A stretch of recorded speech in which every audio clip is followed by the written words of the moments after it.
Halo sahabat pecinta aglonema, selamat bertemu kembali dengan saya petani sederhana aglonema.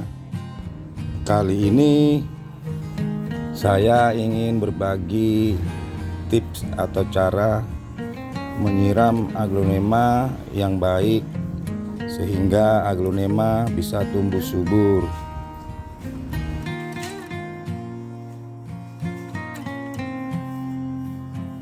Karena kesalahan menyiram pun bisa mengakibatkan aglonema kita itu pertumbuhannya tidak baik atau bahkan bisa mati.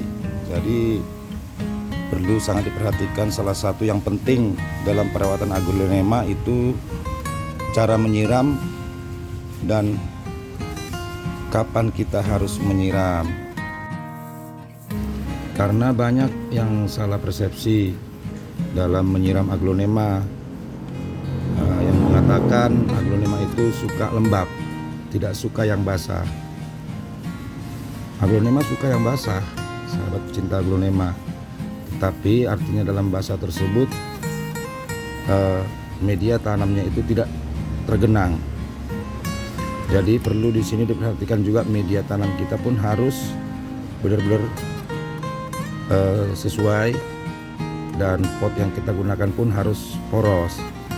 Jadi di saat kita menyiram, siraman air kita itu langsung keluar dari bawah pot, mengucur, tidak mengendap di media tanah. Seperti itu teman-teman. Jadi jangan salah persepsi. Terkadang karena dikatakan aglonema itu tidak suka basah, akhirnya penyiraman pun hanya disemprot-semprot begitu aja media tanamnya, yang pada akhirnya pertumbuhan aglonemanya pun sangat lambat. Yang biasanya saya lakukan penyiraman di aglo saya itu sekitar 5-6 hari sekali. Tapi dalam penyiramannya benar-benar air saya siram sebanyak mungkin, dengan catatan pot yang saya gunakan dan media tanamnya begitu poros. Jadi air yang disiram itu langsung mengucur dari bawah pot sehingga tidak menggenangi media tanam aglonema tersebut. Jadi saat kita menyiram aglo memang harus benar-benar siraman kita itu membuat seluruh medianya itu basah dan langsung mengucur dari bawah pot. Fungsinya apa? Media tanam kita itu mengandung zat asam yang tinggi. Ketika kita melakukan penyiraman yang mungkin orang biasanya salah prediksi, disiram dengan sedikit air atau disemprot, jadi zat asam yang di dalam media itu tidak bisa terkendali dan akan semakin menumpuk dan menumpuk sehingga mengganggu pertumbuhan aglonemanya. Tapi di saat kita menyiram dengan siraman yang sebanyak mungkin dan airnya langsung mengucur dari bawah pot,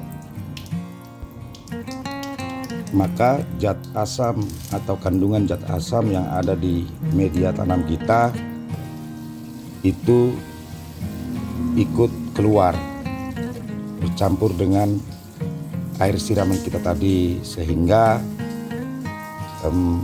media tanam kita sangat terkendali zat asamnya dengan cara penyiraman seperti itu. Jadi sahabat pecinta aglonema,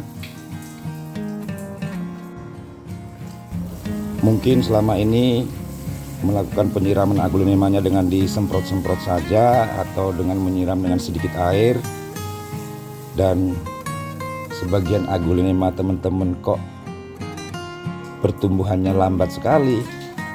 Silahkan dicoba penyiraman seperti ini, yang intinya satu, media tanam kita pun harus poros, dan kedua, perbanyak lubang-lubang yang ada di bawah pot supaya di saat kita menyiram air siraman itu langsung keluar dari bawah pot sehingga media tanam kita tidak sampai tergenang oleh air. Itu intinya. Bukan berarti dikatakan aglo itu butuh lembab, tidak suka basah. Bukan yang seperti itu. Aglo itu suka yang basah tetapi tidak sampai digenangi media tanamnya oleh air. Dia harus benar-benar poros. Mudah-mudahan dengan cara ini aglo teman-teman perkembangannya atau pertumbuhannya akan semakin baik. Dan itu sudah banyak di sini, kawan-kawan di sekitar sini yang selama ini selalu menyiram aglonemanya dengan disemprot-semprot atau disiramkan dengan air sedikit. Akhirnya pertumbuhannya bisa dibilang lambat sekali. Begitu berkunjung ke tempat kita, minta sarannya, saya kasih saran seperti ini. Banyak yang sudah membuktikan dengan cara penyiraman yang seperti inilah aglo mereka pertumbuhannya sangat pesat.